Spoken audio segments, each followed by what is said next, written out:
Et na kati wana ezana baye oyo bango ezakaka IDPS sur IDPS parti mususu ezalate. Ozomona.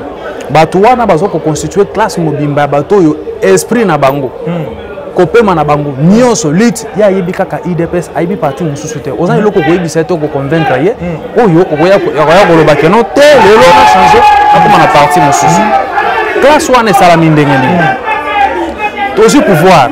To bandi ko gagner malé to moni comportement ya ba diriger changer. Muto liboso Kabund. Kabund comportement changer a komi pembeni na ye. Okokuta ye okokuta na ye te, okokuta na chef de l'état. To komi ko ka parti par là ke azo futsa mbongo, azo sala babo makambo ebele le bami na simana ye. To longo wana. To yokota na CG Kabuya. CG Kabuya encore c'est regrettable.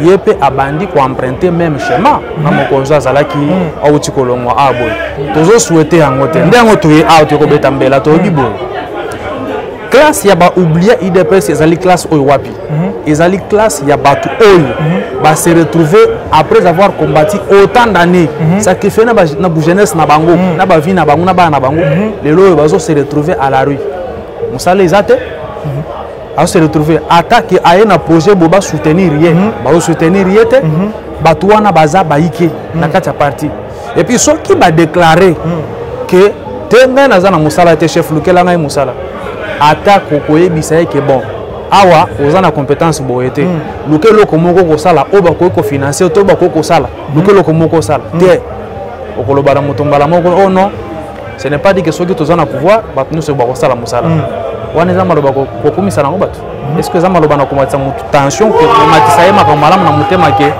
ndenge za bona continuer ko sala musala na parti to eza maloba ko longola nango mutu pembeni ya parti eza maloba ko longola nango mutu pembeni ya parti tango moko alongwe mususu alongwe basali nini basali groupe bazana ngo ya mutema etondi me bazoko ka koloba te nde yango biso toye koloba totuni bango bon ah papa tokoloba boni soki tolobi mokonzi bake kofunda biso tokoloba ce sont ces personnes là nde tozolobela ba awa ba oublier de la lutte. Merci. Ce sont des personnes qui se sont senties lésées par bato o baza ko kamba parti kozala leader eza kozala na mutema. C'est notre devoir chercher les informations, c'est notre passion, fidèle internaute de Congo Africa Télévision, Mbotenabino, partout aux alliés, partout surtout à diaspora, au Bazakawana, Lissou, la Katia chaîne Amino Penambo Kanabiso, la République démocratique du Congo, et pas Iwapi Zoami Biso, parce que ça, vraiment Mosala, pour épanzer la Katia Monde, pour tout le Mila, Nyonso, Oezali Bantivalère, Oezali Bavalère, il y a Katia Mbo Kanabiso. Le roi Katia émission Nangaï, Tozali Bongo, na émission Oetali politique, il y a Bandeko, Oekoleka, na Katia Mbo Kanabiso, vraiment au Boebi, parti au pouvoir, l'UDPS, Oezali pour le moment, Obako Kamba, peut perdre tout le monde qui est Ndaki, na minute Tozali Bongo, na IDPS, Oezali Bongo parti au pouvoir. Ensemble, nous allons découvrir les oubliés de l'IDPS. On a dit qu'on a plateau, vraiment pourquoi les oubliés de l'IDPS, pourquoi pourquoi Bazali oublié et Zali dire à quoi parce que Bazali moko bateau Bazali na katia ba combat na katia histoire ya combat ya IDPS que moi je connais mais aujourd'hui Bazali n'a oublié Bazali ba oublié au babengi ba oublié na katia l'IDPS et Zali bongo parti au pouvoir momentalement.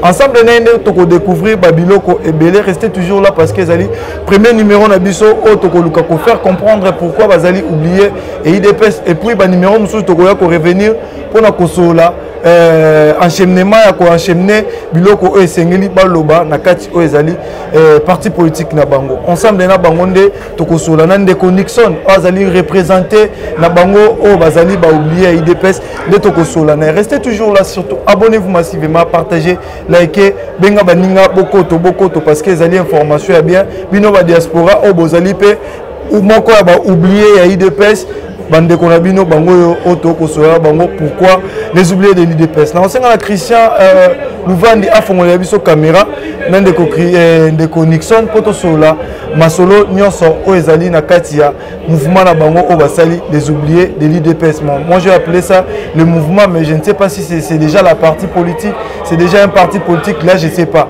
mais ensemble na ye ine mutako ebisa biso ceux qui ezali nini. Bonjour ndeko Nixon.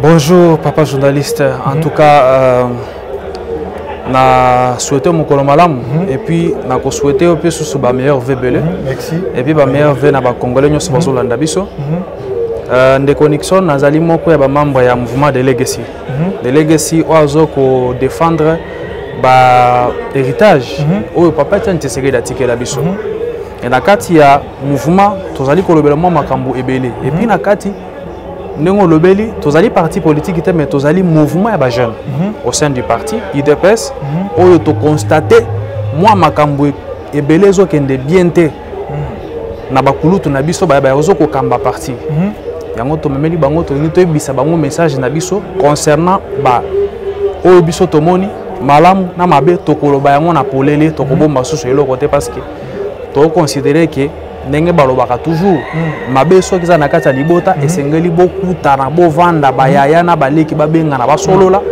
bameka ko arranger yango soki bo arranger yango te biso baleki so tomoni ke bozokende bozokipe biso te toleki pe toloki nzela nini tokolobela pour boyokela biso. Merci beaucoup, l'introduction est claire et bien vraiment eza na ba détails belé moto ya mayele déjà à comprendre parce que ngelo na CP na parce que tokoloba o ezali vérité. Webi ke na plateau na ngana lingaka o etali nde vérité yango te tolobaka tokoloba vérité pour ceux qui tolobi te tokokufa c'est mieux toloba pour tokufa donc ezali vraiment moko ya ba école ya papa Etienne Tshisekedi o atikela ba tout l'état d'esprit donc il faut un esprit ya koloba na place au bomba likambo okufa nango ndeko Nixon premièrement totondi vraiment botondi mingi merci ndane moto na merci aussi vraiment temps pétant to partager plateau vraiment ndako fungwami to fongole le vraiment porte ezamba Noël Bosote ezamba Noël Bosso mais ezamba Noël Bosso mais ezamba Noël Soukate s'il y a des il y a à parler il faut venir pour être ba kongomani bazala éclairer dans ma politique e koleka na kati ya mboka na biso. Merci beaucoup toki introduction na yo comment au PCLI makambu na introduction ndenge olobi les oubliés de l'IDPS par rapport il y a héritage papa attirer la biso. Bien sûr que héritage papa attirer la biso. Est-ce que l'UDPS ils ont reconnaître bino vraiment la Katia partie que azaba membre de connexion et d'autres personnes que vous êtes ensemble baza tozali ebele tozabaike parce que au moins na 38 ans de lutte ya IDPS beaucoup qui maîtriser batonyo sauter parce que l'IDPS a eu des sympathisants l'IDPS a eu des membres et l'IDPS a un membre d'honneur et na kati wana ezana baye oyo bango ezakaka IDPS sur IDPS parti mususu ezalate ozomona batu wana bazoko constituer classe mobimba bato yo esprit na bango kopema na bango nyonso lit ya yebi kaka IDPS aibi parti mususu te oza eloko ko yebisa to ko convaincre ye oyo okoya koloba ke no te lelo na changer akoma na parti mususu classe wana esala ndenge ndenge tozi pouvoir to bandi ko kende male to moni comportement ya ba dirigeant changer muto ali boso Kabundi comportement échangé a commis pembeni na ye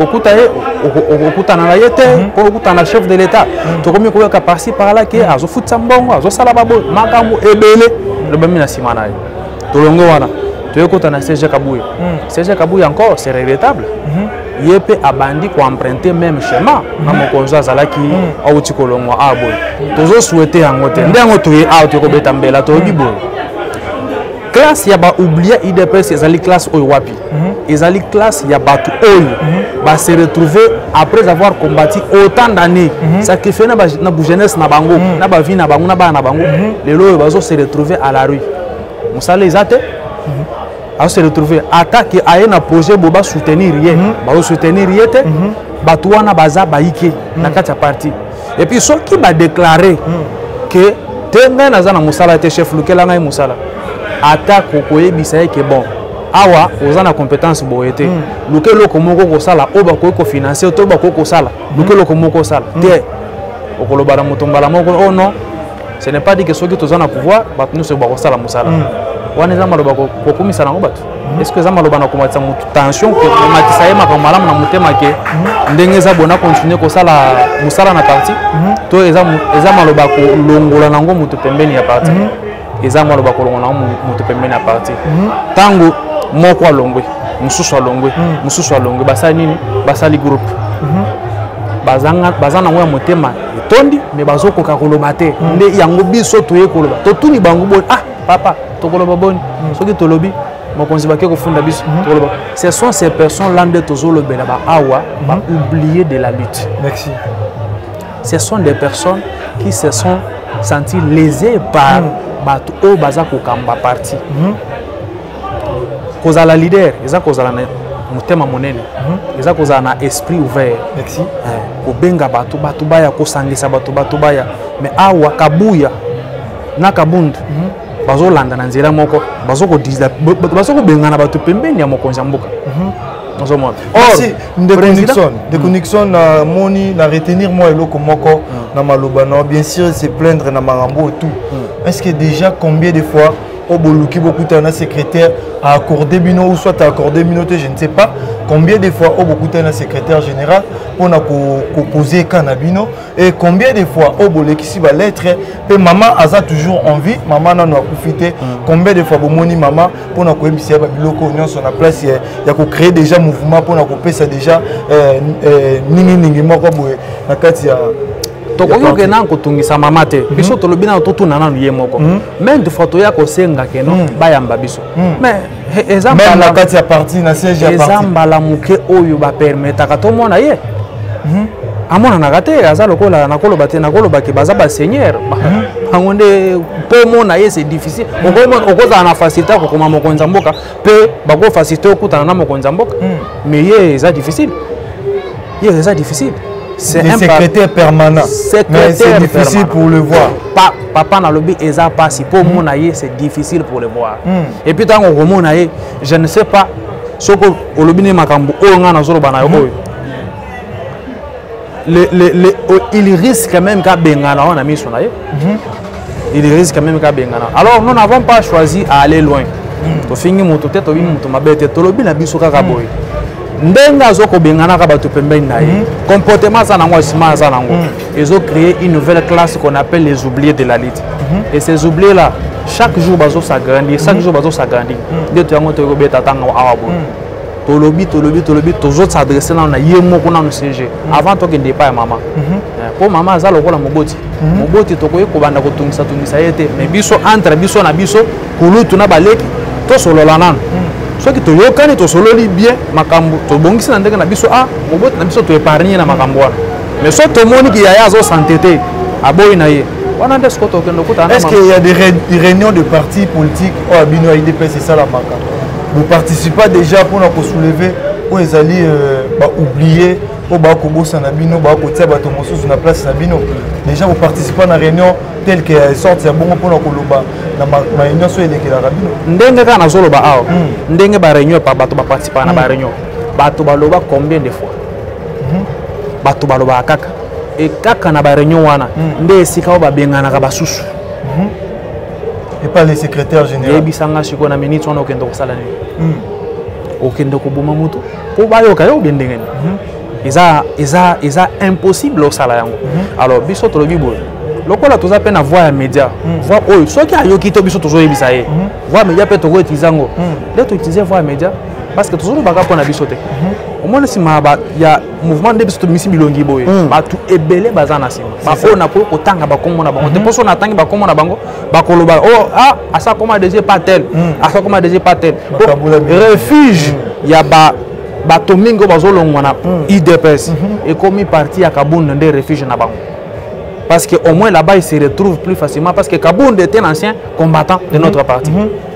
Bakomi kokende ko jouer kuna il était à l'IDPS et là on a pesa kibino pendant que azaki ensemble na bino na IDPS asombi mapango na ye asombi mapango na ye asombi asali vi na ye asali ya ye asali vi na ye baza à partir normalement ezaki que tala na parti na biso ndenge tozabo yo moni PPRD na pouvoir combien de permanence à PPRD dans la Kinshasa IDPS a combien de permanence à Kinshasa à part le bureau à 10e rue bâtiment à 10e rue au Yebi est-ce que na Mombele to na permanence bâtiment mususu na première rue d'Ilandos ngai na yebisio omoni IDPS après to za bato o nazolo beaucoup de président de la République té IDPS quand je parle de l'IDPS les alliés CG et puis les comités au bazawana to kai ko assister na ba conflit il fallait que toi assister na ba comment dire redynamisation à partir sur tous les plans pour na koluka ba o nini batikali sima boni ba edete boni ni basala musala boni ni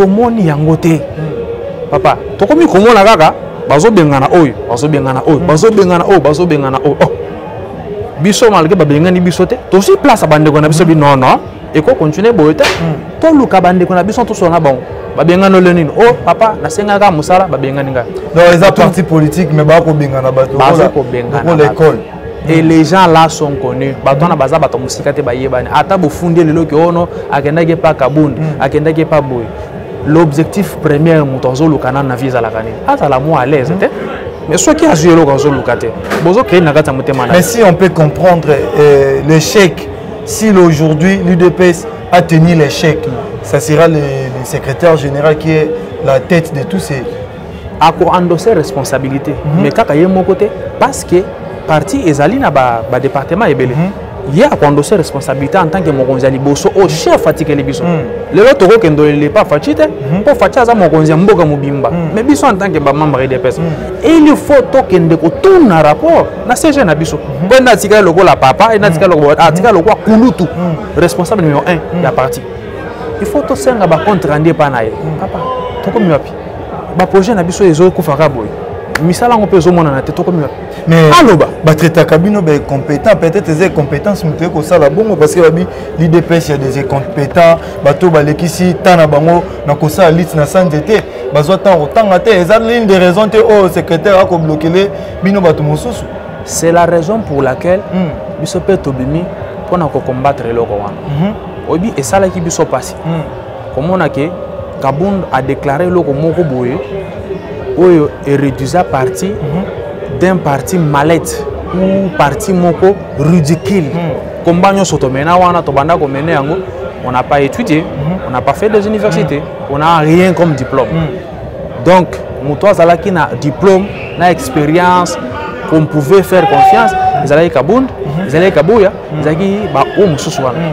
Donc biso ba oyo tozana biso ba zoba ba parents biso batangisa biso te biso to mona biso université tout ça omoni makambo mabe yango wana pona nini lelo au sein de l'IDPS bazo kanisa ke l'IDPS était seulement une branche de personnes qui venaient seulement pour lancer des pierres mais bazo batte que l'IDPS a eu le pouvoir avec un stylo tozo pouvoir na mando kité tozo on a stylo il fallait qu'on la mayele pour nous pouvoir na modèle. Merci beaucoup aussi Seigneur sauté parce que je crois que Yakulubaza ils a tellement ébélé mais tout tamboula selon temps au bas couper cette mission de réalisation parce que TV Zangonga ils allaient vraiment mon émission pour nous émission c'est l'introduction au Seigneur qui est au fond la liboke pour tout solo là Marambo Etali les oubliés de l'IDPS parce que ça fait mal aujourd'hui de voir l'IDPS en pouvoir et puis beaucoup des membres de l'IDPS au bas souffrir pour nous les latam au sala il y a engagement quelque part et que ça la vraiment bien été c'est juste l'introduction je crois que prochain numéro ton fond là vraiment Makambo Etali mais je vais pas tout si c'est un mot tout toucher moi point moqué pour nous négocier tout toucher point moqué pour la élection 2023 ils ont déjà calendrier ils ont déjà annoncé et publié pour 2023 alors Moïse Katumbi avait déjà annoncé il sera candidat présidentiel en 2023 il n'est plus à l'Union sacrée Denis Sesanga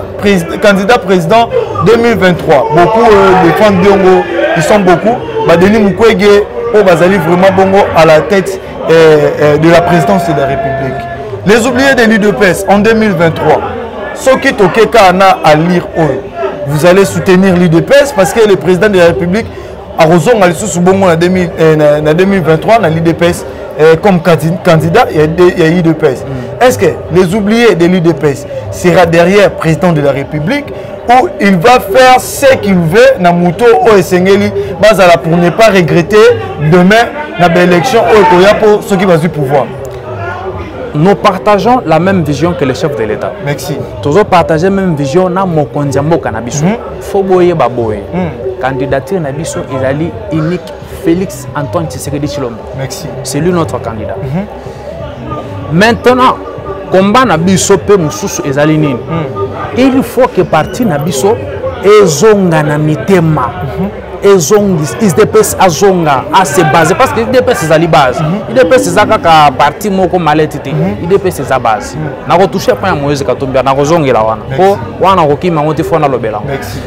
na oyo etali organisation à partir na biso idée na biso ezali to kongola baye nyonso o bazo se sentir les na mitema o bango nde électorat na biso tozongisa bango na mesa tozongisa bango na mesa mokonzi ase aluki maloba wa koyebisa bango ke no tala na sala ki bona mais bolingisa eza na kaka tuza batu ndenge makambo ezala mais to kobongisa makambo na ndenge boyo ndenge ezalaka to sa po obika ezali mobe côté ezali comment slogan IDPS ezali le peuple d'abord to sa po obika ezali slogan na biso na IDPS engolo baki yo komi ko konza bato isi bango sogo to cité aller na bingani yo sogo to sinde obiki non alors musana biso ezali to kongoli bato wana nyoso to si bango to zongisi bango na kati ya parti po électoral lobby IDPS a na besoin azana majorité na assemblée nationale beaucoup accompagner fachi ndenge nini soki miboza minoritaire dans l'Assemblée nationale il faut poser la majorité dans l'Assemblée nationale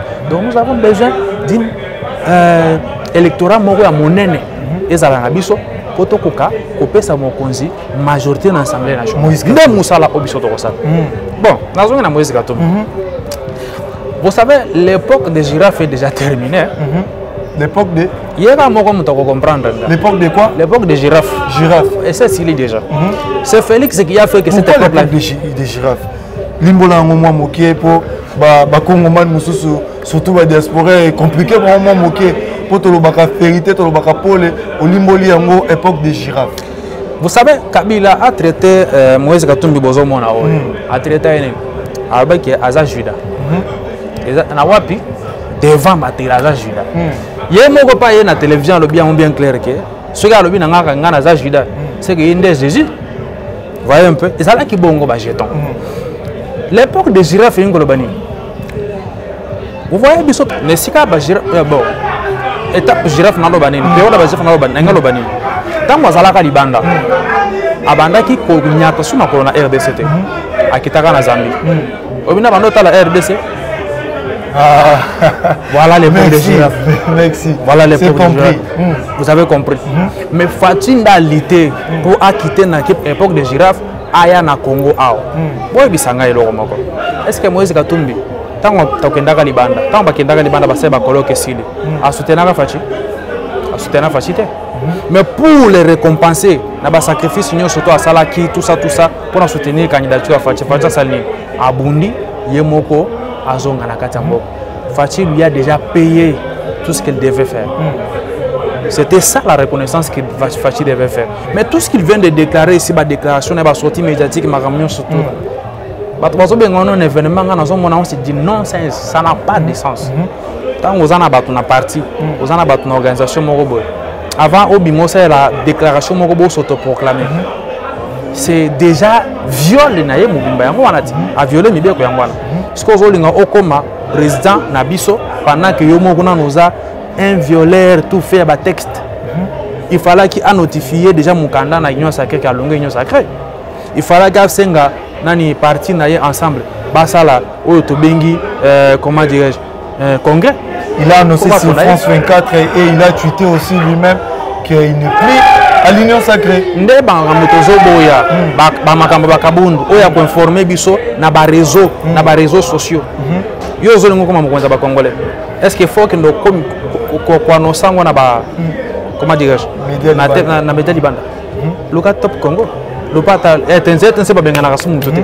Kende ko déclarer nkuna. Ozo banga nini na katsa mboka wa facha sa message biso déjà. Ato anoso fingi o lobini. Ok na pokwa omeli masanga tout ça bako simba yote. Merci beaucoup Deko. Poto chiter la question Oyo. Vous êtes les oubliés de l'IDPS. Oubliés de l'IDPS. Eza bato ba bosana, bato a IDPS o ba bosana bango, o ba kipaka bango te.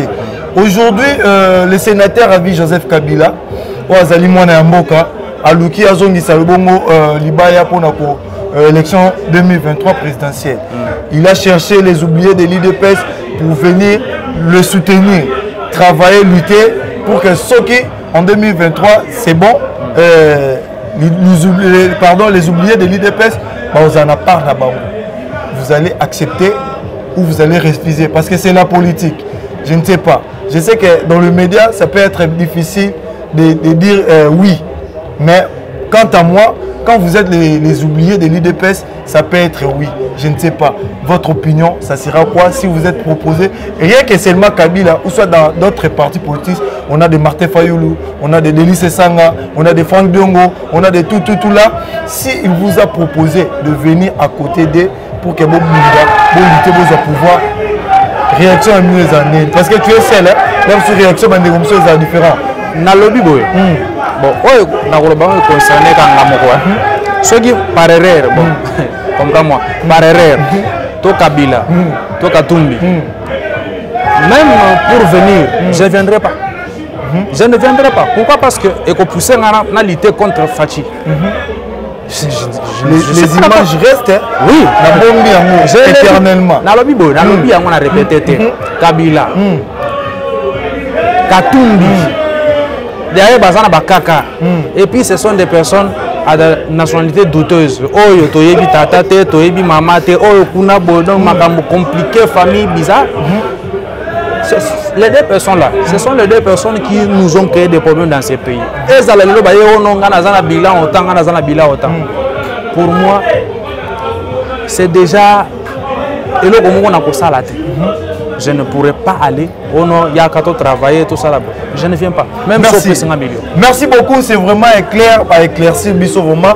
Bakoyate, Tobombelier, vraiment imagé, vraiment éternellement. Un jour là, encore un ministre, et président de la République, nous avons rappelé l'image vraiment au Ekozabia, priant Nangezalaka, les politiciens nous sont vraiment plateau Nanga, bozala élevé, et Soukaka Awate, bozala vraiment élevé, pour nous vraiment pas molamino pour l'histoire, et ça vraiment kitoko.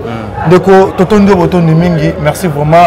Tokomi Nasuka, il y a à traiter Nabiso, il y a Moké, au Tosali, vraiment la 4e émission Nabiso, il y a Mokola Lelo.